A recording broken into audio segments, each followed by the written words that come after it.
하나님 감사합니다. 지난 한 주의 삶 속에서도 우리들을 지켜주시고 오늘 이 아침에 거룩한 주의 존전에 나와 예배할 수 있는 은혜 베풀어 주심에 감사드립니다. 하나님, 오늘 이 시간 신령과 진정으로 예배하는 우리 모두에게 거룩하신 하나님의 은혜가 넘치도록 은혜 베풀어 주시옵소서. 존귀하신 예수님 이름으로 감사하며 기도드렸사옵나이다. 아멘. 다 함께 찬송가 321장 날 대속하신 예수께 함께 찬송 드리겠습니다. 찬송가 321장입니다. 대속하신 예수께 내 생명 모두 드리니 늘 진실하게 하소서. 내 구주 예수여, 구주 위해 살리라. 내 기쁨 한량 없으니 내 갈 길이 도와소서. 내 구주 예수여, 날 구원하신 예수를 일평생을 지하오니 날 영접하여 주소서. 내 구주 예수여, 나 구주 위해 살리라. 내 기쁨 한량 없으리 내 갈 길이 도와소서. 내 구주 예수여, 주 십자가에 달리사 날 자유하게 했으니 내 몸과 마음을 주 위에 다스리게 하소서. 나 구주 위에 살리라. 내 기쁨 한량 없으리 내 갈 길이 도와소서. 내 구주 예수여,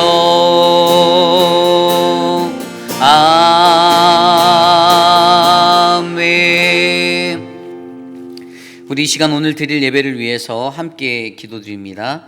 오늘 우리가 함께 드리는 예배 속에서 하나님의 선하심을 바라보며 주님 우리에게 말씀하여 주시옵소서. 이 예배 안에서 나를 만나 주옵소서. 함께 기도드리겠습니다.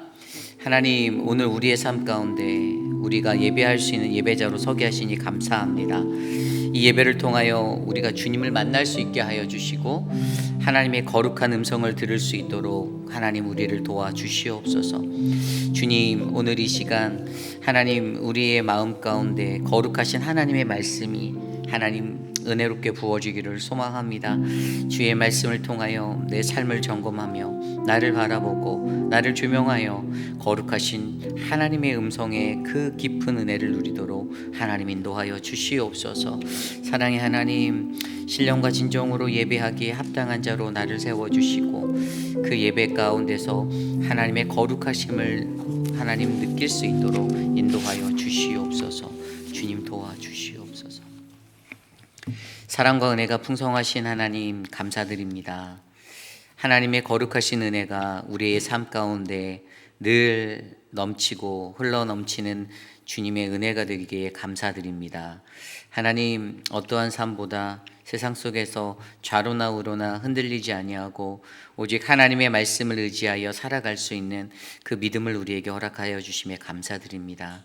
지난 한 주간에 고되고 피곤한 그러한 인생의 시간 속에서도 힘겨운 삶의 자리에서도 하나님의 은혜를 경험하며 주님 앞에 감사할 수 있는 그러한 믿음의 사람으로 나를 지켜주신 하나님, 하나님의 그 은혜가 언제나 우리의 삶 가운데 끊이지 않도록 도와주시옵소서. 사랑의 하나님, 우리 교회가 기도하는 전교인 여름수련회가 이제 얼마 남지 않았습니다. 하나님, 여름수련회를 준비하고 또 함께하는 많은 성도들의 마음 가운데 좋은 충전과 예수 그리스도의 회복이 넘치도록 은혜 베풀어 주시고, 사랑방 목자를 통하여 준비되어지는 모든 준비 과정들 속에서도 하나님의 은혜가 넘쳐서 모든 교우들이 하나 되고 행복할 수 있도록 은혜 베풀어 주시옵소서. 사랑의 하나님, 우리 교회의 교육부, 우리 아이들을 지켜주셔서 기나긴 방학의 시간들을 잘 맞춰갈 수 있게 하여 주심에 감사합니다. 이제 얼마 남지 않은 학교로 돌아가는 백투더스쿨의 시간에 하나님, 우리의 자녀들이 학교로 돌아가 좋은 선생님을 만나 좋은 가르침을 받고 좋은 친구들을 만나 행복하게 보낼 수 있도록 은혜 베풀어 주시고, 하나님의 말씀 안에서 세상 가운데 견고한 주님의 성전이 되어 살아갈 수 있도록 은혜 베풀어 주시옵소서. 사랑의 하나님, 우리 교회가 가을 학기에 시작해야 될 또 다른 사역의 자리들 하나님께서 은혜 베풀어 주시고, 늘푸른 대학과 또 한국 학교와 또 노방전도와 바이블 아카데미를 통하여서 하나님의 은혜가 거룩하신 주님의 성전에 가득가득 채워줄 수 있도록 은혜 베풀어 주시옵소서. 육신의 연약함 가운데 계신 많은 분들이 계십니다. 하나님, 우리의 연약함의 인생의 자리가 오직 하나님의 영광의 자리가 되게 하여 주시고, 약할 때 강함 되시는 하나님을 의지하여 주님의 말씀 안에서 회복하고 하나님 견고히 세워져 갈 수 있도록 돌보아 주시옵소서. 모든 교우들이 그리하여 같은 마음으로 기도하고 같은 마음으로 뜻을 모아 사랑하는 형제 자매들의 평안과 그들의 안녕이 하나님의 은혜 가운데 넘치도록 하나님 돌보아 주시옵소서. 주님, 오늘 이 예배 가운데 주님의 선하신 그 음성에 귀 기울이기 원합니다. 하나님 말씀하시고 주님의 은혜로 충만하게 하여 주시옵소서. 존귀하신 예수님 이름으로 감사하며 기도드렸사옵나이다. 아멘. 오늘 우리에게 주신 하나님의 말씀은 스가랴 9장 9절에서 17절까지의 말씀입니다. 스가랴 9장 9절에서 17절까지의 말씀, 저와 여러분이 한 절씩 교독하시고 마지막 17절 한 목소리로 합독합니다. 시온에 따라 크게 기뻐할지어다. 예루살렘에 따라 즐거이 부를지어다. 보라, 내 왕이 내게 임하나니 그는 공의로우시며 구원을 베푸시며 겸손하여서 나귀를 타시나니 나귀의 작은 것 곧 나귀 새끼니라. 내가 에브라임의 병거와 예루살렘의 말을 끊겠고 전쟁하는 활도 끊으리니 그가 이방 사람에게 화평을 전할 것이요 그의 통치는 바다에서 바다까지 이르고 유브라데 강에서 땅끝까지 이르리라. 또 너로 말할진대 내 언약의 피로 말미암아 내가 내 갇힌 자들을 물 없는 구덩이에서 놓았나니 갇혀 있으나 소망을 품은 자들아 너희는 요새로 돌아올지니라. 내가 오늘도 이르노라. 내가 내게 갑절이라 갚을 것이라. 내가 유다를 당긴 활로 삼고 에브라임을 끼운 화살로 삼았으니 시온아, 내가 내 자식들을 일으켜 헬라 자식들을 치게 하여 너를 용사의 칼과 같게 하리라. 여호와께서 그들 위에 나타나서 그들의 화살을 번개같이 쏘아내실 것이며 주 여호와께서 나팔을 불게 하시며 남방 회오리 바람을 타고 가실 것이라. 만군의 여호와께서 그들을 호위하시리니 그들이 원수를 삼키며 물맷돌을 밟을 것이며 그들이 피를 마시고 즐거이 부르기를 술 취한 것 같이 할 것인즉 피가 가득한 동이와도 같고 피 묻은 제단 모퉁이와도 같을 것이라. 이날에 그들이 하나님 여호와께서 그들을 자기 백성의 양떼같이 구원하시리니 그들이 여호와의 땅에 빛나리로다. 그의 형통함과 그의 아름다움이 어찌 그리 큰지 곡식은 청년을 새 포도주는 처녀를 강건하게 하리라. 아멘. 거룩하신 하나님의 말씀입니다. Rebuilding Temple in Me 시리즈 5번째 시간 믿는 이의 소망이라는 말씀의 제목으로 하나님의 말씀 전하겠습니다. 믿는 이의 소망. 세상을 살다 부딪히는 수많은 절망적인 상황 속에서 하나님을 믿는 그리스도인들이 소망을 가질 수 있는 유일한 한 가지는 바로 예수 그리스도가 우리와 함께 하신다라는 사실 때문입니다. 어떠한 절망적인 상황, 어려운 상황, 그 수많은 좌절과 두려움 속에서도 예수 그리스도가 우리와 함께 계시기에 우리는 반드시 그 어려운 때를 잘 이겨내고 지나갈 수 있습니다. 아마 이 명제는 하나님을 믿는 믿음의 백성, 그리스도를 구주로 삶은 믿음의 사람들 모두에게 심겨져 있는 그런 아름다운 신앙의 원리가 아닌가 싶습니다. 바벨론에서 70년의 포로기의 삶을 살고 돌아온 예루살렘, 그 고향 땅에 돌아왔을 때 그들의 마음속에서 늘 유일한 자부심이었고 어떤 소망의 바다와 같은 예루살렘 성전은 이미 처절하게 황폐한 땅으로, 황폐한 곳으로 변해져 있었습니다. 바벨론 성이 무너진, 바벨론에 의해서 무너진 그 예루살렘의 도성을 바라보며 그들의 마음 가운데는 절망이, 그리고 예전에 북적였던 수많은 백성들이 모여서 뛰놀고 아이들이 움직이고 노인들이, 현인들이 앉아서 지혜를 나누었던 그러한 도성의 추억들이 그들의 마음속에 지나가며 옛날을 기억하고 되돌아보며 수많은 마음의 가슴 저림을 그들이 느꼈을 것 같습니다. 그러한 절망 중에 있는 그들에게 우리는 앞서 스가랴의 앞선 말씀을 통해서 주님께서 슬픔을 기쁨으로 바꾸실 거다라는 메시지를 8장 말씀을 통해 선포해 주셨습니다. 그리고 어떻게 슬픔이 기쁨으로 바뀔 것인가에 대한 그 결론적인 이야기의 대답이 바로 오늘 우리가 읽는 9장 9절에서 7절에 17절의 이야기에 나와 있습니다. 그리고 그 결론은 바로 예수 그리스도, 그들의 그 미래가 어떻게 될 것인가, 어떻게 슬픔이 바뀌어서 기쁨이 될 것인가의 핵심은 단 하나, 예수 그리스도 메시아라는 것을 조명하며 오늘 말씀 속에서 우리에게 전해주고 있는 것이죠.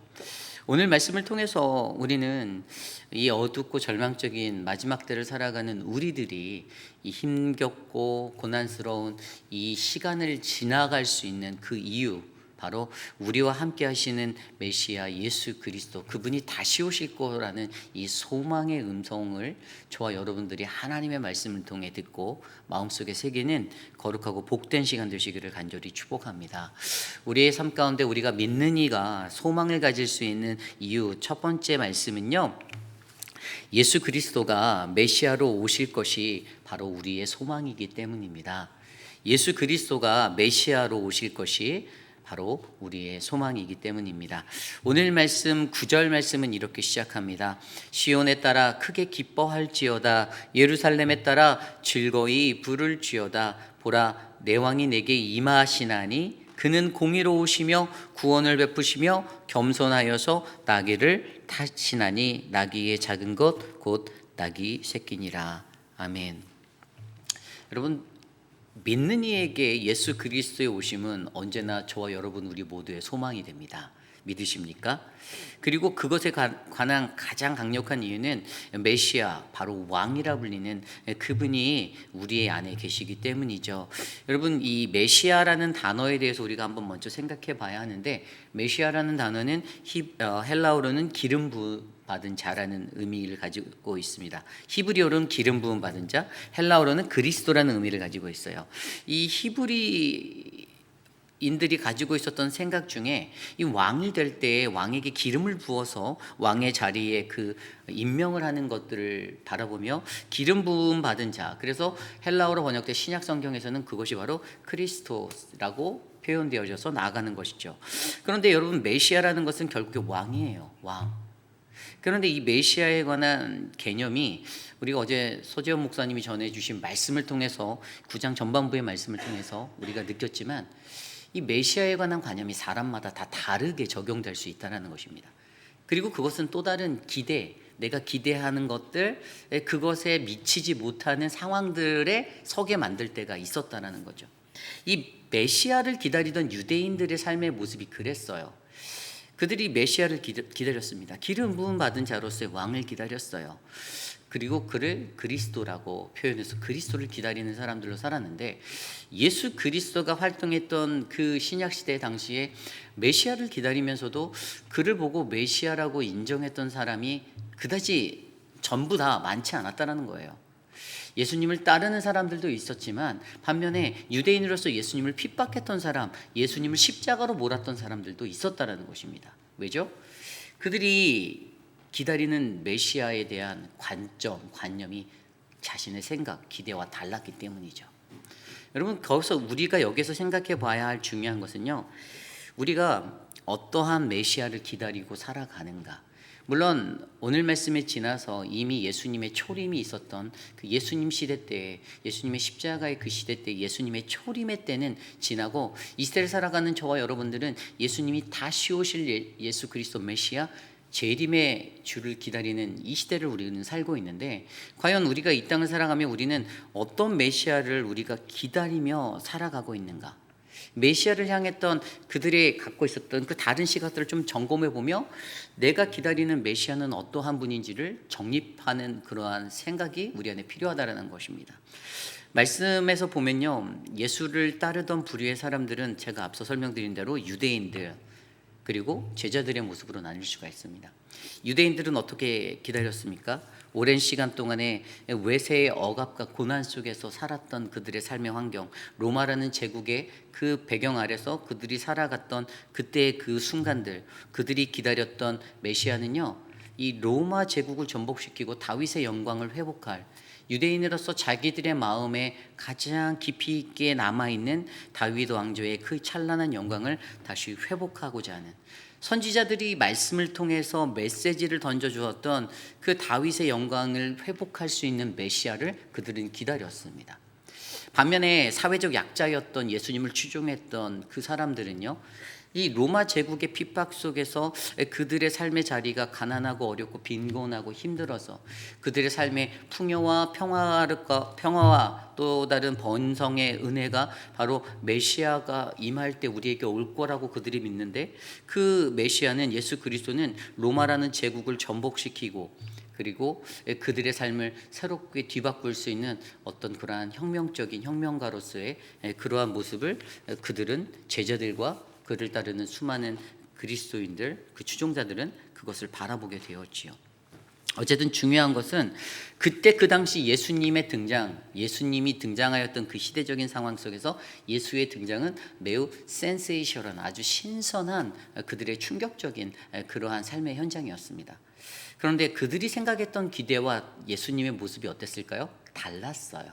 많이 달랐습니다. 그러한 꿈을 꾸고 메시아를 기다려 왔었는데, 그분이 오실 거라 믿었는데 막상 오신 예수님은 갈릴리 사람이었어요.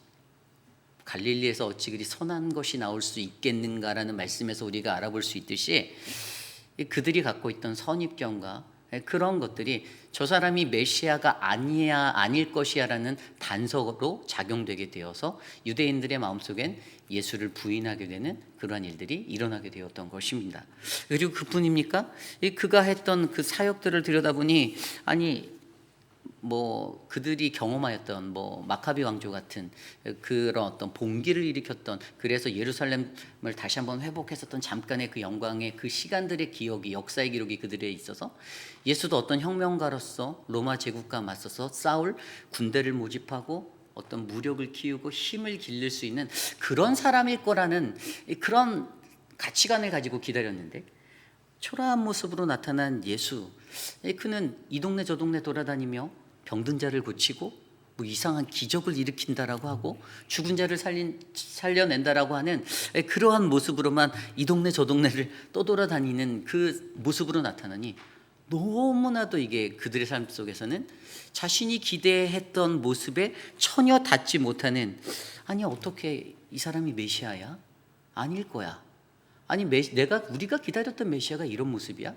우리가 기다렸던 메시아는 뭔가 권위가 있고 뭔가 능력도 출중하고 보기에도 되게 장엄해 보이고 이러한 사람이 메시아로 우리가 기다리고 있었는데, 지금 우리 눈앞에 나타나 있는 이 사람은 저 갈릴리 어디 베들레헴에서 출신이라는 뭔가 초라해 보이는, 그냥 화려해 보이지도 전혀 않는 그런 사람이 와서 지금 이 동네 저 동네 돌아다니면서 사람들 고치고 돌아다니면서 사람들이 막 그를 따라다니고 오병이어의 기적을 일으켜서 사람들을 배불리 먹였다라는 그런 기적적인 어떤 기이한 일들을 막 하고 다니는, 이 뭔가 이거 미신적이고 잡다한 사람 같은 그런 뉘앙스로 전달되는데, 그들이 여태까지 기다렸던 메시아가 자신들의 기대에 미치지 않는, 자신들의 기대와는 너무나도 다른 그러한 모습으로 오는 것에 실망을 할 수밖에 없었던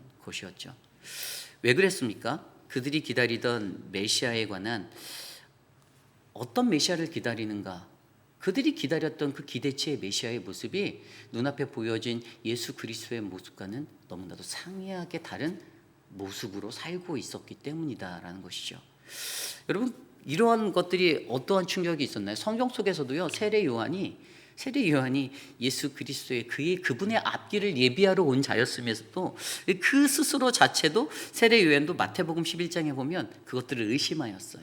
그래서 어떤 일들이 있었습니까? 이 세례 요한이 옥에서 예수가 했던 수많은 일들을 듣고 그 11장, 마태복음 11장에 보면 제자들을 보내요. 제자들을 보냈더니 제자들이 뭐라고 묻냐면, 오실 그 이가 당신이 오리까? 라고, 우리가 다른 일을 기다리오리까? 라고 질문을 하게 되는 그 상황들이 있어요. 왜 그랬을까요? 기대했던 예수의 모습, 이게 맞나? 착각한 거예요. 이 사람이 정말 맞을까? 아닌 것 같은데, 너무 빈약한데, 아니 좀 멋있어야 되는 거 아니야? 아니 영화 속의 주인공이 딱 등장할 때도 뭔가 화려하고 뭔가 진짜 어떤 포텐을 터뜨릴 것 같은 그런 텐션감을 주면서 딱 등장하는데, 이건 뭐야? 너무 초라하잖아 라는 생각이 그들의 마음에 있었기 때문이죠.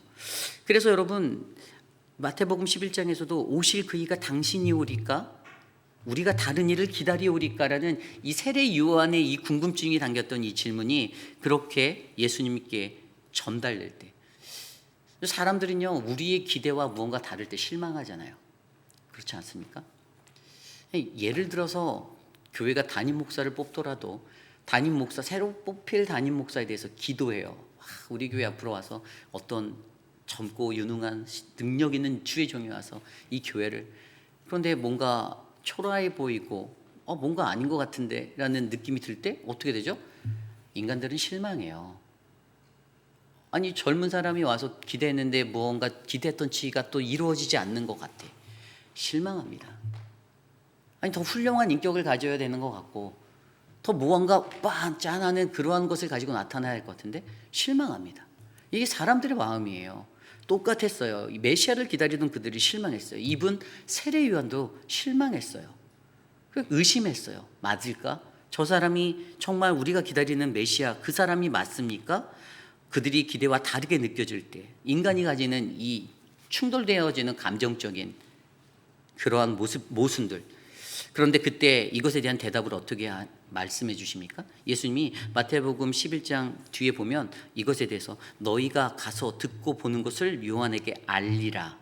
맹인이 보게 되고 못 걷는 이들이 걷게 되고 나병 환자가 깨끗함을 받으며 못 듣는 자가 듣게 되며 죽은 자가 살아나며 가난한 자에게 복음이 전파된다 하라라고 말씀하셨어요. 그러면서 6절 말씀에 누구든지 나로 말미암아 실족하지 아니하는 자는 복이 있도다. 아멘. 기대와 다를 때, 우리가 생각했던 기대와 다를 때 그 기대에 미치지 못하면 인간은 실망하게 되죠. 누구나 그렇습니다. 그런데 그 기대치는 내가 생각한 나의 기대예요. 그렇죠? 내가 포장해 놓고 내가 그려놓은 나의 밑그림, 나의 청사진입니다.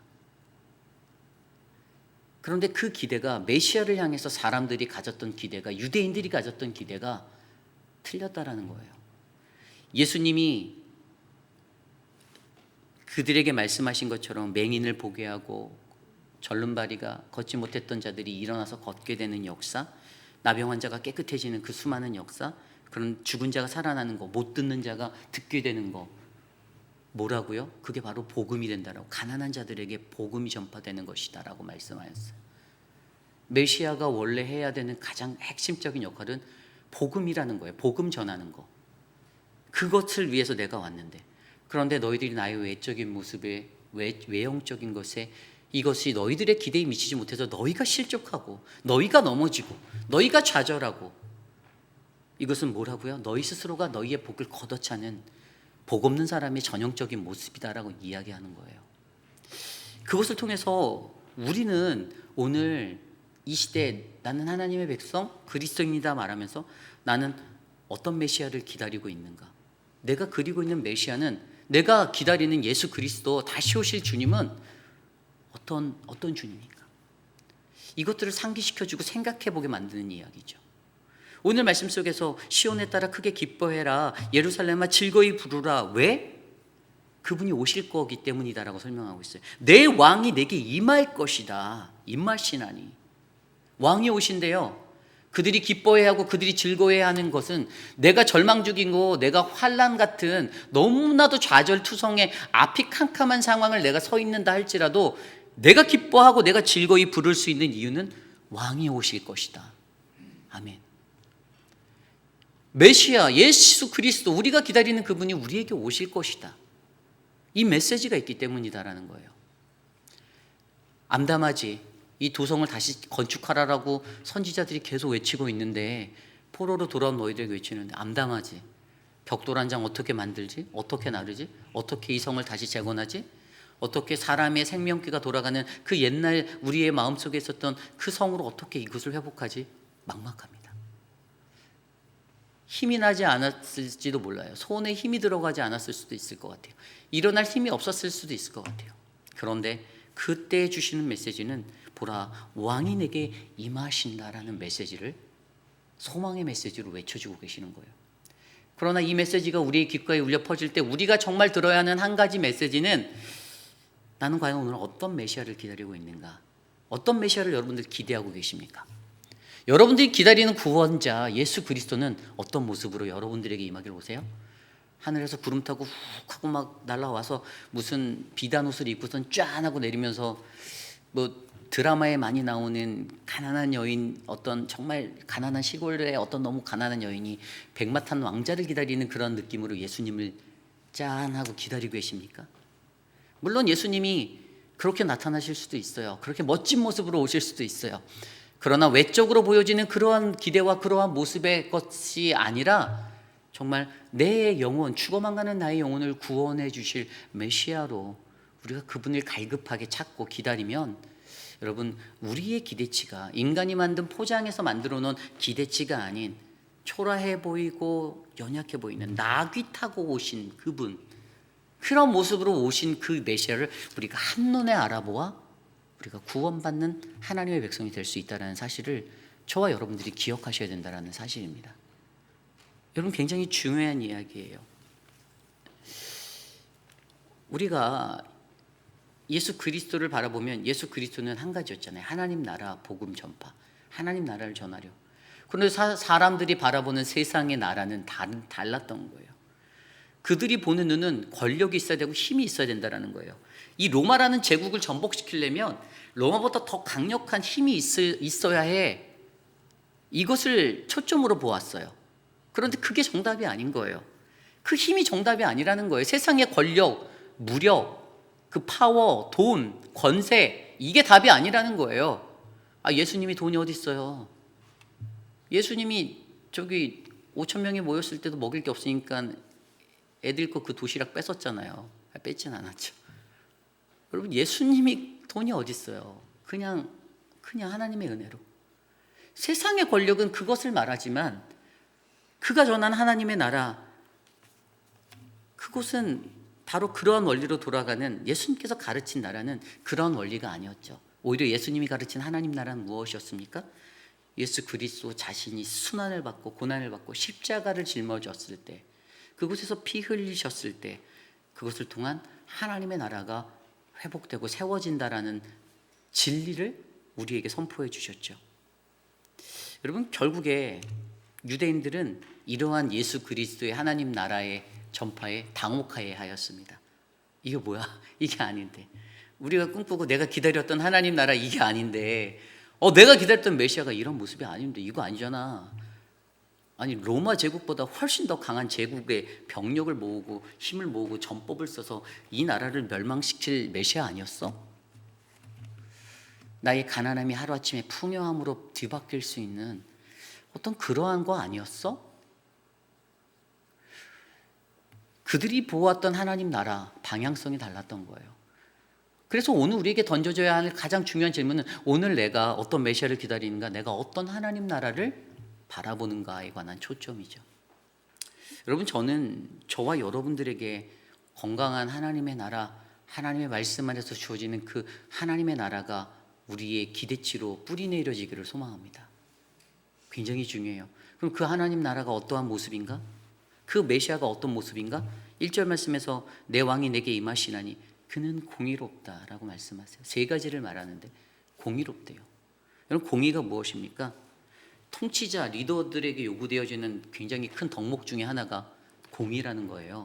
여러분, 공의라는 것은 이것은 불의가 사라지고 부정부패가 사라지는 정말 정의가 세워지는 그 공의를 말하는 거예요. 공의가 사라진 곳에는요, 각종 부정부패가 넘쳐나는, 가진 자의 횡포가 넘쳐나는 그런 세상이 난무하게 됩니다. 공의가 없어요. 없다고 말해요. 공의를 굳게 만드는 것은 저는 진정한 리더십의 부재라고 그렇게 바라봅니다.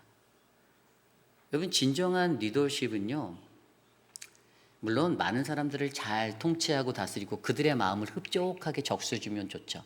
모든 백성들의 마음을 흡족하게 해서. 그런데 죄송하지만 하나님 나라의 공의는 하나님의 말씀대로 그 길을 걸어가게 그들을 인도하고 세우는 것이 공의입니다. 그들이 죄의 길에서 빠져서 그 구렁텅이에 빠져서 수렁에 빠지지 않게 하는 것이 정말 성경이 말하는 공의예요. 그래서 여러분, 공의는 반드시 세워져야 합니다. 하나님의 말씀으로 세워져야 돼요. 왜냐하면 여러분 생각해 보십시오. 리더로 세워진, 왕으로 세워진 메시아가 온다는데 그가 나라를 다스릴 때 공의 없는 자로 다스리면 좋겠어요? 생각해 보십시오. 예수님이 사람하고 타협해요. 예수님 나랑 지낸 게 몇십 년 같이 지냈는데 그냥 넘어가요. 여러분, 이렇게 말하는 사람에게 예수님이 맞아, 네 말이 맞다. 여러분, 이런 분을 메시아라고 여러분들이 기억할 수 있어요? 머릿속으로 절대 여러분들 그건 아니잖아 라고 생각하실걸요? 그런데 실질적인 삶의 프랙티컬한 현장에서는 이게 잘 안 돼요. 정말 어려워요. 훈련되어 있지 않으면 이거 안 됩니다. 늘상 말씀드리는 건 정말 어려운 거예요. 공의가 사라져요. 그냥 인간관계에 사랑을 우선주의로 내세웁니다. 사랑이 먼저라는 거예요. 그러나 늘 말씀드리지만 하나님의 사랑은 공의를 담은 사랑이에요. 하나님은 공의 가운데 사랑을 나타내신 분이시기 때문에 이 공의가 굉장히 중요하다라는 거예요. 그냥 왕이 스스로가 권력, 자기 권력에 취해서 자기의 누리는 것을 지켜내기 위해서 정의를 실현하지 못하고 공의를 저버리게 된다라면 그 나라는 부패하게 되어져 있는 것입니다. 그 명제가 정말 맞는 거죠. 성경도 말하잖아요. 하나님은 공의로우시다라고 말씀합니다. 그리고 하나님은 공의를 사랑하시는 분, 하나님은 공의로 판단하시는 분이다라고 성경에서 시편에서도 말하고 계속 말씀하세요. 우리가 기다리는 그 메시아, 우리에게 오시는 그 메시아가 바로 그런 공의로우신 분이다라고 오늘 말씀은 설명하고 있어요. 공의를 가지신 그 하나님, 이사야 선지자도 이사야서 11장 5절 말씀에 뭐라고 말했어요? 이 메시아, 다시 오실 우리에게 오실 메시아를 공의로 그의 허리띠를 삼으신 분이시다라고 표현하고 있어요. 여러분, 메시아는 바로 그러한 공의를 가진, 그러한 공의의 하나님이십니다. 그리고 두 번째로 보여지는 속성이 뭐였냐면 구원을 베푸시는 분이래요. 여러분, 구원의 유일한 길은 메시아, 오직 예수 그리스도예요. 구원은 다른 곳에 있지 않습니다. 우리가 기독교 안에서 기독교가 갖고 있는 핵심 사명이 바로 구원이라는 거예요. 하나님이 존재하는 이유, 그분이 예수 그리스도를 이 땅에 보내신 이유는 단 하나입니다. 이 땅에 죽어만 가는 영혼들을, 우리를 구원하기 위해서. 이것 빼면 그분의 메인 사역이 사라지는 거예요. 여러분, 우리 예수 그리스도는 분명히 저와 여러분, 다시 오실 메시아는 우리를 구원하러 이 땅에 오시는 분이십니다. 물론 우리를 심판하시죠. 하지만 그 심판의 날에 동일하게 그 심판대 앞에서 하나님의 거룩한 백성들을 반드시 구원하시는 분이 바로 우리 하나님이십니다. 자신을 통해서 백성들에게 영원한 구원의 그 자리로 서게 하실 그 예수 그리스도 메시아, 결국 이것은 무엇을 나타냅니까? 구원은 우리 인간의 것이 아니다라는 것이죠. 구원은 하나님의 손에. 그리고 세 번째 모습은 겸손이다라고 얘기하고 있어요. 겸손하여 나귀를 타시나니. 이것도 리더가 가져야 하는 덕목 중에 하나겠죠. 겸손함. 자기를 자랑하고 나타내고 드러내려 함이 아니라 겸손함. 세상 나라의 왕들은 교만할 때가 많아요. 그죠? 자기의 절대 권력을 가졌다라고 해요. 그리고 그 권력이 나라에서 남용될 때, 어뷰즈하게 될 때 어떤 일들이 벌어집니까? 권력의 남용으로 일어난 그 나라가요, 흔들리잖아요. 혼란스러워지잖아요. 대한민국도 그렇고 그런 일들 많이 겪었잖아요. 그래서 탄핵도 하고 막 그렇게 난리가 나는 거 아닙니까? 왜냐하면 백성들이, 민중이 보기에는 아니 권력을 오용했다라고 느끼는 그러한 백성들, 민중들의 마음이 있기 때문이죠. 겸손해야 한다라는 것. 여러분, 나귀 타고 오신 이 왕, 아니 진짜 메시아면 유대인들은 야 군마 타고 나타나야 되는 거 아니야? 이렇게 생각했을 때 나귀 타고 나타났다라는 거예요. 평화의 왕이라는 거죠. 이 세 가지의 속성을 통해서 우리에게 보여주는 메시아, 우리가 과연 어떤 메시아를 기다리는가, 이것에 대한 조명을 다시 한번 우리의 삶 속에서 우리가 다듬어 볼 수 있다는 것입니다. 여러분, 우리의 삶 가운데 우리가 믿는 이의 소망을 갖고 살 수 있는 한 가지, 예수 그리스도가 바로 우리에게 메시아로 오실 것, 바로 이 소망이 우리에게 있음을 기억하시길 바랍니다. 우리가 어떤 메시아를 기다리는가 점검하십시오. 그리고 그 메시아가 우리가 기대와 좀 다르다 할지라도 말씀이 보여주고 말씀이 나타내준 메시아, 공의로우시고 구원을 베푸시고 겸손하신 그분이 반드시 우리에게 다시 오셔서 마지막 때에 저와 여러분 우리 모두를 이 절망적인 상황 속에서 건져주시고 구하여 주실 그분이 되심을 저와 여러분들이 믿으시기를 바랍니다. 이것이 바로 오늘 말씀의 첫 번째, 믿는 이의 소망, 바로 예수 그리스도가 메시아로 오실 것이 바로 우리의 소망입니다. 오늘 마지막으로 두 번째, 믿는 이의 소망, 두 번째 말씀은요, 우리는 하나님의 언약 백성이기에 우리에겐 소망이 있음을 알아야 합니다. 우리는 하나님의 언약 백성이기에 우리에겐 소망이 있음을 알아야 합니다. 여러분, 오늘 말씀 11절 말씀이 이렇게 나와 있어요. 또 너로 말할진대 내 언약의 피로 말미암아 내가 내 갇힌 자들을 물 없는 구덩이에서 놓았나니. 12절, 갇혀 있으나 소망을 품은 자들아 너희는 요새로 돌아올지니라. 내가 오늘도 이르노라. 내가 내게 갑절이나 갚을 것이라. 아멘. 환난과 절망, 고난 중에 있는 자들에게 이 말씀은 굉장히 큰 소망의 메시지가 되었을 것입니다. 그런데 그 리즌을 말해요. 내가 너희를 구원해 줄 건데, 그 구원의 이유는 언약의 피로 말미암아 내가 너희를 건져 주겠다라고 얘기하시고 계세요. 여러분, 믿는 이들에게 가장 중요한 것은 피의 언약이 필요하다라는 것입니다. 구약 시대 때는요, 피의 제사를 드려 번제단에서 제사를 드림으로 제사장들, 대제사장을 통해서 대속이라는 속죄의 길에 설 수 있었습니다. 그러나 신약 시대의 새 언약으로 주신 그 자리에서는 바로 이 번제단의 제사가 모두 다 사라지고 예수 그리스도라는 단 한 사람, 그를 통해 한 번에 드려진 제사를 통해서 우리가 대속의 은혜를 얻게 되었습니다. 이게 기독교의 신앙의 핵심이에요. 기독교에서 예수 그리스도의 보혈, 이 피를 빼고는 그 어떠한 구원을 설명해낼 수가 없습니다. 우리의 노력과 우리의 공로와 나의 성공적인 삶의 자치가 아니에요. 오직 그리스도의 보혈입니다. 그러한 언약이 저와 여러분들에게 있다는 거예요. 우리가 그 언약 백성이라는 것입니다. 하나님이 택한 백성으로서 우리에게 주실 해방과 구원, 그것은 하나님께서 피로 세운 그 언약 백성된 자들에게 주시는 놀라운 축복이고 은혜의 자리라는 것입니다. 오늘 말씀에서 또 뭐라고 얘기합니까? 아까 읽었던 그 말씀에서 12절 말씀에 보면은 요새로 돌아오라라고 말해요. 소망 품은 자들아, 갇혀 있으나 소망 품은 자들아. 바벨론 시대에 갇혔던 삶을 살았던 그들에게 말하는 것은 요새로 돌아오라. 요새가 뭐죠? 예루살렘 성인가? 그들이 안고 있던, 뭐 그렇게 볼 수도 있죠. 이 히브리어로 이 마차르라는 단어, 접근할 수 없는 강건한 요새, 강력한 요새래요. 그들이 이전에 기억했던 예루살렘 도성일 수 있어요, 포로기 때. 그러나 좀 더 이것을 좁혀서 들여다보면 이것은 바로 언제나 우리에게 예루살렘 도성 되시는 바로 하나님께 돌아가야 한다는 것입니다. 우리가 하나님께 돌아가야 된다.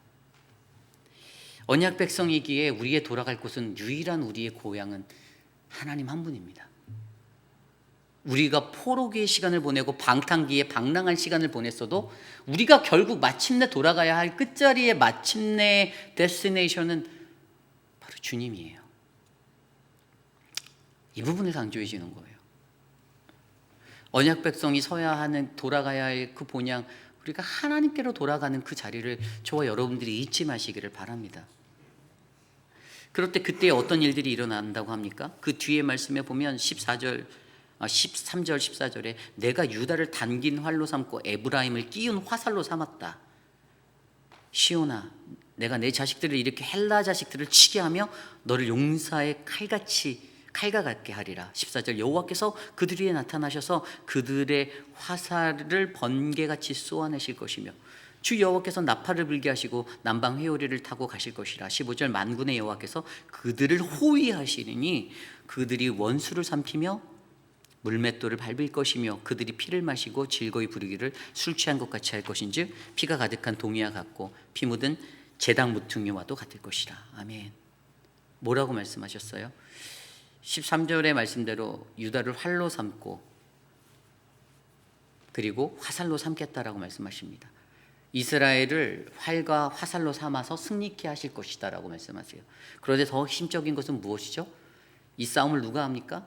여호와께서 하신다라고 말씀하세요. 14절 15절에 여호와께서 함께 하셔서, 그가 함께 하셔서 승리하게 할 거라고 말씀하십니다. 그리고 16절 17절에 뭐라고 말씀하세요? 이날에 여호와의 구원이 있을 것이다 라고 설명하고 있죠. 그들의 백성, 자기 백성이 양떼같이 구원하시리니 여호와께서. 그리고 뭐라고요? 16절 17절에 나와 있던 17절에 형통함과 그의 아름다움이 어찌 그리 큰지 곡식은 청년을 새 포도주는 처녀를 강건하게 하리라. 내가 너에게 형통함을 줄게. 그리고 곡식과 새 포도주를 통해서 이게 뭘 상징하죠? 풍성, 풍요, 번성을 허락해 주시겠다라는 거예요. 그리고 형통함이 히브리어로 토브란 단어예요. 토브란 단어, 하나님이 보시기에 좋았더라. 하나님의 뜻대로, 하나님의 원하신 대로 우리를 번영케 해 주실 거다라는 그 은혜를 부어주시겠다고 말씀하십니다. 왜죠? 그들이 피로 맺은 언약 백성이었기 때문에. 여러분, 그렇습니다. 여러분, 우리의 삶에 이것이 굉장히 중요해요. 우리가 바라볼 수 있는 유일한 소망은 하나님입니다. 그리스도예요. 그 이유는 그리스도를 통해서 우리는 주님과 하나님과 피의 언약을 맺은 언약 백성이기 때문이죠. 그리고 그 피로 맺은 언약 때문에 우리가 마주하는 절망과 어려운 고난과 환난, 이 핍박의 자리가 다 지나가고 그날에 구원받은 자의 백성으로 하나님이 주시는 토부의 형통함이 우리의 삶을 덮을 거라는, 우리가 그 소망을 바라볼 수 있는 것입니다. 성경에 보면 사도 바울이 고난을 엄청 많이 당했죠. 핍박 많이 당했습니다. 복음을 전하다가 매도 맞고 죽을 뻔도 하고 로마의 옥에도 갇혔습니다. 그런데 그러한 시간을 보낼 때 이 바울의 서신에 보면 디모데전서 1장 1절이 이렇게 시작해요. 우리 구주 하나님과 우리의 소망이신 그리스도 예수의 명령을 따라. 바울의 시선이 예수 그리스도를 소망으로 보네요. 그죠? 바울이 이러한 것을 말할 수 있었던, 고백할 수 있었던 것은 무엇입니까? 자신이 경험한 인생의 그 순환과 고난과 모든 삶의 자리를 되돌아보니 내가 그래도 끝까지 복음을 전하는 것을 포기하지 않을 수 있었던 이유는 예수 그리스도가 나의 소망 되시기 때문이다라는 것입니다. 이 소망이다라는 히브리어 단어는 야할이에요. 이건 기다리다, 끈기 있기, 기다리다, 소원을 두다예요. 그가 끈기 있게 기다릴 수 있었던 것은 예수 그리스도가 그의 모든 것 되셨기 때문입니다. 여러분, 그래서 로마서에 보면 바울이 그런 말을 해요. 로마서 8장 24, 25절 말씀에 우리가 소망으로 구원을 얻었으니라고 말하면서 이 보이지 않는 것들, 이것을 믿음으로 우리가 바라보며 가자라고 권면하고 있어요. 저와 여러분들에게 소망이 무엇입니까? 하나님의 언약 백성이기에 우리에게는 예수 그리스도라는 소망이 있음을 기억하시길 바랍니다. 그 은혜를 기억하시길 바라요. 오늘 우리의 삶 가운데 우리의 삶이 어렵고 힘들다 할지라도 우리가 이 소망의 믿음을 갖고 살아갈 수 있기에 우리는 믿는 이 하나님의 백성 그리스도인으로서 이 땅에서 살아갈 수 있음을 기억하시길 바랍니다. 이것이 오늘 말씀의 마지막 두 번째 믿는 이의 소망, 우리는 하나님의 언약 백성이기에 우리에겐 소망이 있습니다입니다. 말씀을 정리하고자 합니다. 세상을 살다 보면 어려운 일들도 많이 일어나죠. 절망을 경험할 때도 있습니다. 막막할 때도 있습니다. 휘빛비라니 장로교회의 사역을 이끌며 제게도 그러한 답답함이 찾아올 때가 있습니다. 그러한 답답함이 찾아올 때, 너무나도 절망적일 때 제가 하나님께 그러한 기도를 드릴 때도 있어요. 하나님, 이렇게 기도하고 이렇게 죽을 힘을 다해 애쓰는데 왜 안 됩니까? 왜 안 되죠? 왜 바뀌지 않죠? 알아요. 정답은 이미 알아요. 저도 내가 바꿀 수 없다는 거 저도 알거든요. 그런데 그러한 삶의 자리들을 성도님들과 거닐며 마주할 때 한편에서 무너지는, 마음의 억장이 무너지는 것들을 경험할 때 너무나도 안타까움이 밀려올 때, 그 절망감이 휩싸일 때, 주님 10년 20년 두드려도 안 될 것 같은데 언제까지 소리 질러야 하나요? 언제까지 난 외쳐야 하나요? 라는 그런 마음이 찾아올 때가 저도 있어요. 제게 개인적으로 봐서는 저에겐 그게 절망의 상황일 수 있어요. 너무 절망적인 거, 그 절망 벼랑 끝에 선 것 같은, 아무리 정말 간절한 마음으로 부르짖어도 안 된다라고 느껴질 때, 여러분, 그게 하나님이 우리를 향해 바라보시는 마음이 아닐까요? 제가 하나님이란 얘기가 아니에요. 하나님이 하늘에서 우리를 바라보며 말씀하신 하나님의 그 말씀이 우리에게 흘러가는데, 아멘 아멘 아멘 하면서도 밖에 나가서는 세상 사람들보다 더 악하게 살아가고자 하는 그러한 그리스도인들의 모습, 좋은 게 좋사온이라는 것들로 모든 것을 무마하고 하나님의 사랑을 말하면서 그 사랑으로 모든 악을 덮으려고 하는, 끊어내지 못하는 그 자리들을 바라보며 하나님은 그렇게 가슴 아파하지 않으실까라는 그 마음의 생각이 제게 찾아올 때가 많습니다. 그런데 여러분, 그럼에도 불구하고 이 길을 걸어갈 수 있는 이유가 무엇입니까?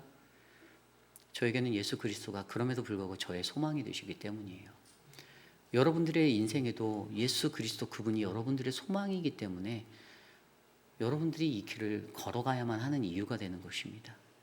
다른 것이 아닙니다. 여러분, 예수 그리스도만이 우리의 유일한 소망 되십니다. 그리고 그분이 우리와 늘 함께 계십니다. 우리의 힘으로 할 수 없지만 그래도 다 그런 게 아니라 조금씩 변화되고 그런 모습의 분들도 저희 교회 많아요. 목회하면서 저 그런 분들 제가 눈여겨보고 있어요. 그런 분들 계세요. 너무나도 감사하죠. 그런 분들이 계셔서 너무 감사하죠. 그러게 여러분, 우리가 마주한 이 인생의 시간 속에서 여러분, 우리가 하늘의 소망을 두고 살아가는 믿는 이가 된다라면 여러분 기억하십시오. 우리의 기대와 조금 달라도 예수 그리스도가 메시아로 오실 것이 우리의 소망이 된다는 사실을 기대하시고, 하나님의 언약 백성에게 우리에겐 소망이 있다는 이 사실을 기억하시며 모든 환난을 잘 이겨내시기를 간절히 부탁드립니다. 오늘 주신 말씀을 놓고 함께 이 찬양 드리기 원하는데요. 예수 늘 함께 계시네. 고단한 인생길, 힘겨운 오늘도 우리가 함께하는 그 예수님을 기억하며 함께 우리 이 찬양 드리겠습니다.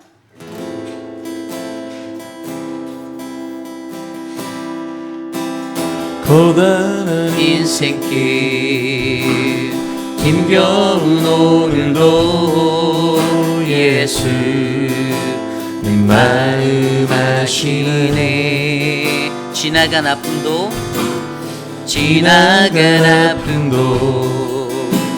마주할 세상도 예수 내 마음 아시네. 다시 한번 찬양할까요?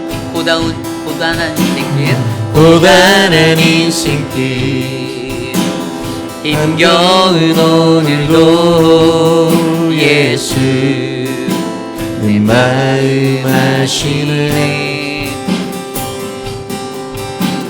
지나간 아픔도 마주할 세상도 예수 내 마음 아시네. 믿음의 눈 들어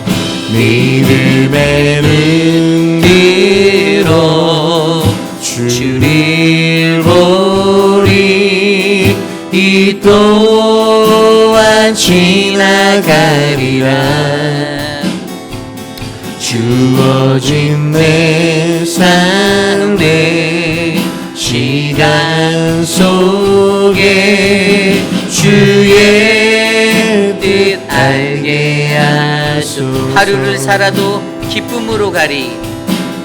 하루를 살아도 기쁨으로 가리. 예수 늘 함께 하시네. 후회도 염려도 온전히 맡기리. 예수 늘 함께 하시네. 믿음의 눈 들어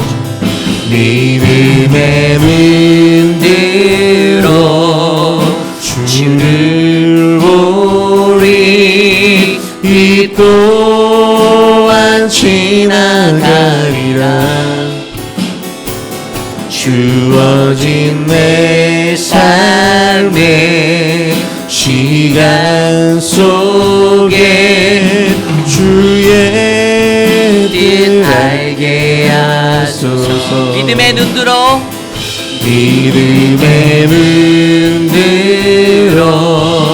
주를 보리.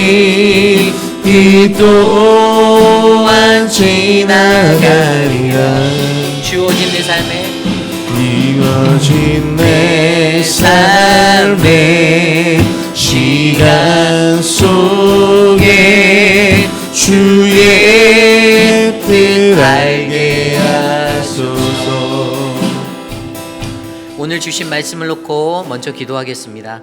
오늘 우리에게 주신 말씀처럼 하나님, 우리가 믿는 이로서의 소망을 안고 살아갈 수 있는 이유, 예수 그리스도가 메시아로 오실 것이 우리의 소망이 되고, 우리가 하나님의 언약 백성이기에 우리에겐 소망이 있다라는 이 믿음의 명제를 우리가 잊지 않고, 주님 이 땅에서 내가 사람의 눈과 사람의 생각, 사람의 가치관으로 메시아를 기다리지 않고 하나님이 말씀하신 그 말씀에 기록된 메시아, 바로 공의롭고 구원을 베푸시고 겸손하신 그 왕을 우리가 기다리며 살겠습니다. 우리 시간 함께 합심하여 기도하겠습니다.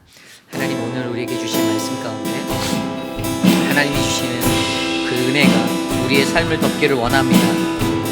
예수 그리스도를 기다리며 우리는 어떠한 모습으로 이 땅을 살고 있는지, 우리는 어떤 메시아를 기다리며 살아가고 있는지 하나님 우리에게 알려주시고, 우리에게 거룩하신 하나님의 그 말씀의대로 하나님 우리가 소망의 왕 되시는 메시아를 기다릴 수 있도록 하나님 인도하여 주시기를 간절히 소망합니다. 하나님, 유대인들처럼 자신들의 기대로 만들어놓은 메시아를 기다려놓은 어긋난 사람의 그러한 모습이 아니라, 하나님 우리의 기대와는 다르게 느껴질 때에도 우리가 실망하지 않고 말씀에 기록된 그 예수 그리스도를, 소망의 주를 기다릴 수 있는 우리가 되게 하여 주시고, 하나님 예수 그리스도로 말미암아 실족하지 않은 자는 복이 있다라고 말씀하셨어요. 그에게 속한 그 하나님의 나라가 하나님 우리에게 소망이 되어 전달될 수 있도록 하나님 은혜를 베풀어 주시옵소서. 주님이 다스려 주시옵소서. 우리 시간에 함께 기도할 때 우리 교회를 위해서 함께 기도하기 원합니다. 하나님의 거룩한 몸된 교회가 주님의 거룩한 성산이 되기를 원합니다.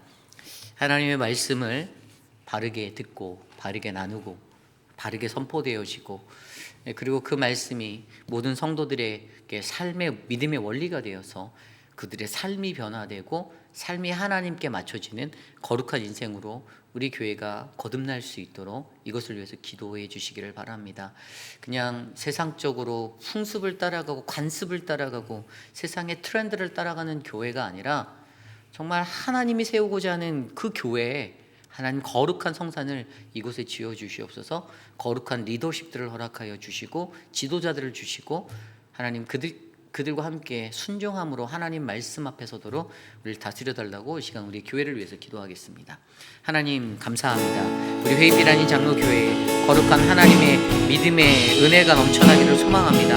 하나님 겉으로 번지르한 교회가 아니라 하나님 영적으로 살아있고 생명력 있는 교회, 하나님 그러한 교회가 되길 원합니다. 그런 은혜를 우리에게 베풀어 주셔서 6분의 시무 장로님들을 주셨고 또한 하나님 안수 집사님들을 허락하셨고 하나님 믿음의 권사들을 주셨사오니 하나님 직분 맡은 자들을 통해서 교회가 거듭나게 하여 주시고 바른 길을 걸어갈 수 있는 온전한 교회 되게 하여 주시옵소서. 하나님 그리스도인으로 산다 하면서 직분을 가지고 세상에서 하나님 다른 사람들을 속이고 하나님을 이용하려고 하는 그러한 유대교적인 하나님 바리새적인 인생들이 되지 않게 하여 주시고 하나님 온전하게 하나님을 믿고 순종하며 거룩함으로 살아갈 수 있도록 도와주시옵소서. 하나님 우리 교회가 그러한 믿음의 성산이 되길 원하고 하나님 이 교회 위에 그러한 하나님의 은혜가 넘쳐나도록 그래서 마지막 때를 승리하는 하나님의 축복의 교회로 우리를 세워주시옵소서.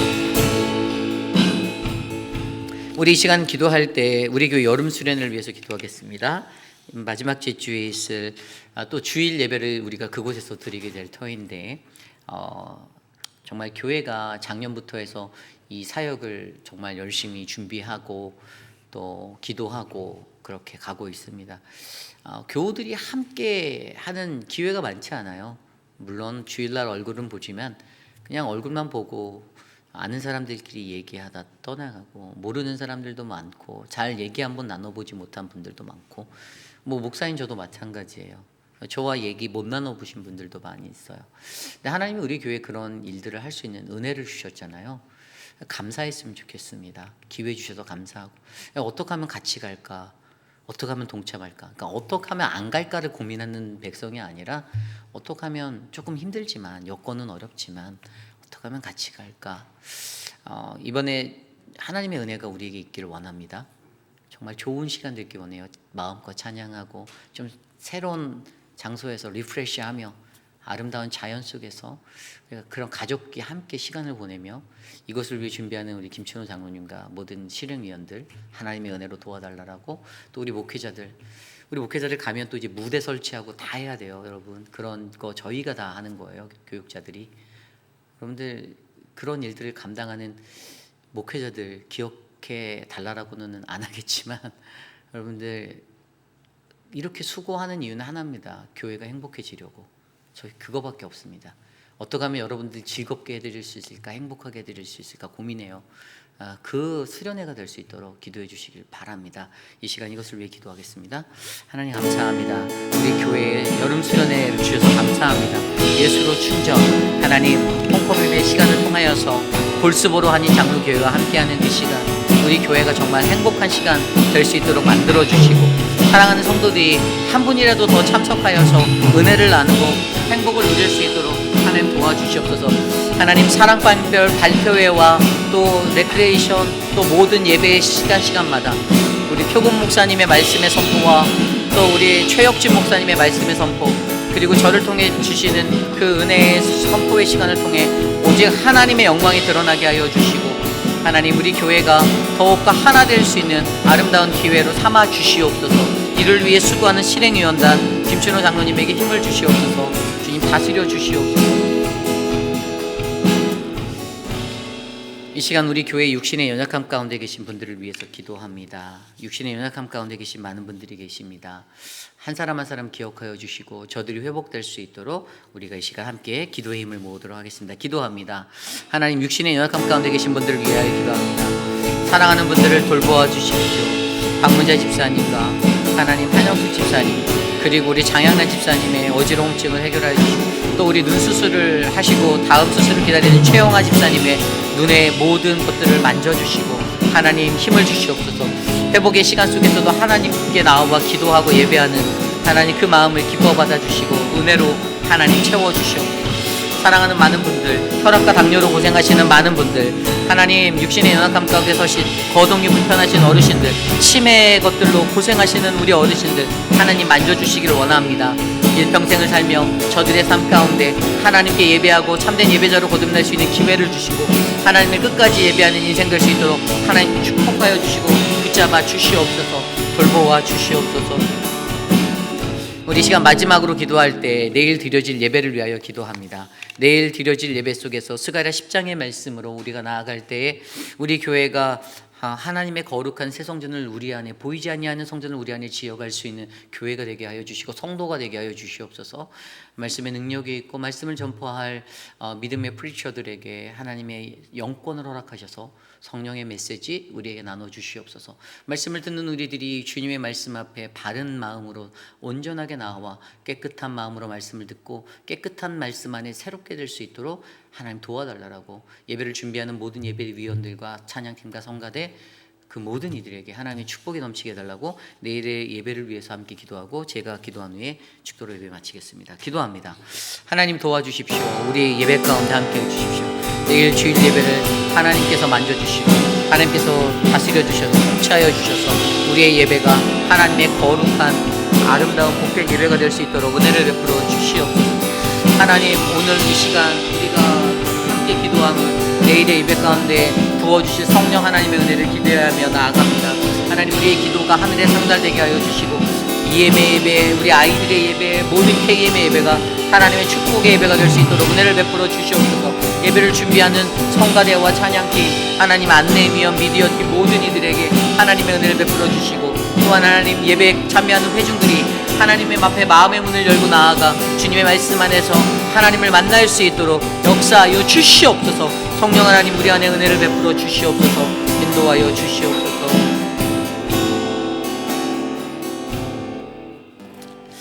참으로 존재하신 하나님 감사합니다. 하나님의 마음을 가지고 살아가는 우리들 이 땅에서 어려움 당하고 환난을 당하고 고난을 당하나 그러나 우리가 소망을 품을 수 있는 그리스도인임에 감사드립니다. 예수 그리스도가 우리의 모든 것이 되어서 우리의 삶을 인도하여 주시고 우리에게 주님의 은혜를 베풀어 주시며 하나님 이 교회가 우리가 몸담고 있는 이 교회가 건강하고 깨끗하고 아름다운 교회 하나님이 원하시는 거룩한 교회 될 수 있도록 주님 만져주시옵소서. 교회가 준비하는 많은 사역들 속에서 우리가 지치지 않게 하여 주시고 하나님 이 학기 가을 학기에도 준비해야 하는 한국학교 또 늘푸른 대학 성경 공부 바이블 아카데미 또 노방 찬양전도 모든 사역 가운데 하나님의 은혜가 넘칠 수 있도록 인도하여 주시옵소서. 하나님 육신의 연약함 가운데 고통받고 계신 많은 분들 하나님 스스로 회복하시는 많은 분들 하나님 만져주시고 다스려 주시며 주님의 은혜로 함께 동행하여 주시옵소서. 지금은 우리 구주 예수 그리스도의 무한하신 은혜와 그 크신 하나님의 사랑하심과 성령 하나님의 감화감동 교통하심의 역사가 보이지 아니하는 내 안의 성전을 다시 지어갈 때 바로 예수 그리스도 그분이 우리가 기다리는 메시아임을 우리가 확신하며 그 안에 소망을 두고 주님 나는 이 어려운 시간을 이겨내겠습니다. 주님이 나의 소망 되시기에 나는 기뻐할 수 있습니다. 그 슬픔이 기쁨으로 변할 것을 믿습니다라고 고백하는 사랑하는 모든 회의필하는 장로교회 성도님들 오늘 이 아침에 주의 존재에 나와 예배하는 믿음의 권속들 머리머리 위에 지금으로부터 영원토록 주님이 함께 하시기를 간절히 축원하옵나이다. 아멘.